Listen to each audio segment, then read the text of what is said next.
ən çox qarışdırılan təyindir. Deyirəm ki, qırmızı və sarı güllər yanaşı qoyulmuşdur. Nə etmişdir?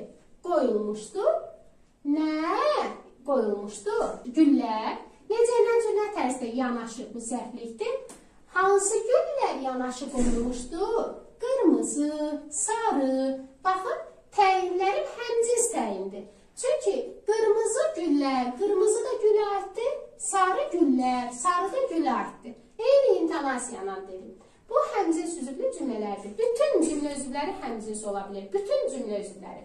Bir həmcizlərdə həmciz təyin, bir də qeyri-həmciz təyin var. Baxın, bu yazdığım cümlə həmciz təyinə aiddir. Çünki vergüllə, burada bəy bağlayıcısı ilə ayrılıb, istəyir vergüllə ayrılsın, istəyir bəy qoyulsun. Olur ikisi də.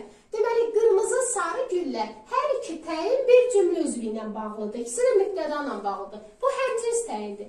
Qeyri-həmciz təyin, təyinin yanında gəlir və vergülsüz ayrılır. Məsələn, deyirəm ki, qırmızı yaylıqlı qadın anamdır. Kimdir? Anamdır.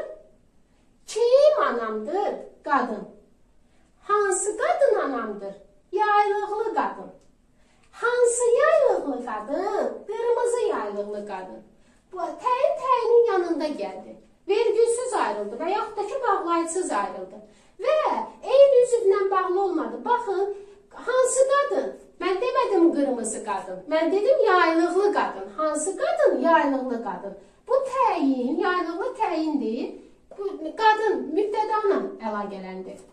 Qırmızı sözü isə yaylıqlı ilə əlaqələndir. Deməli, bu həmciz deyil də. Buna qeyri-həmciz deyilir. İndi də proqramdan çıxarılıb, amma bu cür formada düşür. Yəni, buna həmciz təyin deməyəcəyik. Bu qeyri-həmciz təyindir. Həmciz təyin beləydi. Baxın, qırmızı, sarı güllər. Hansı gül? Qırmızı gül. Hansı gül? Sarı gül.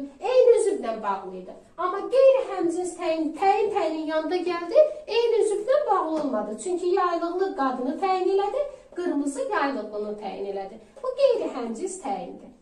Belə,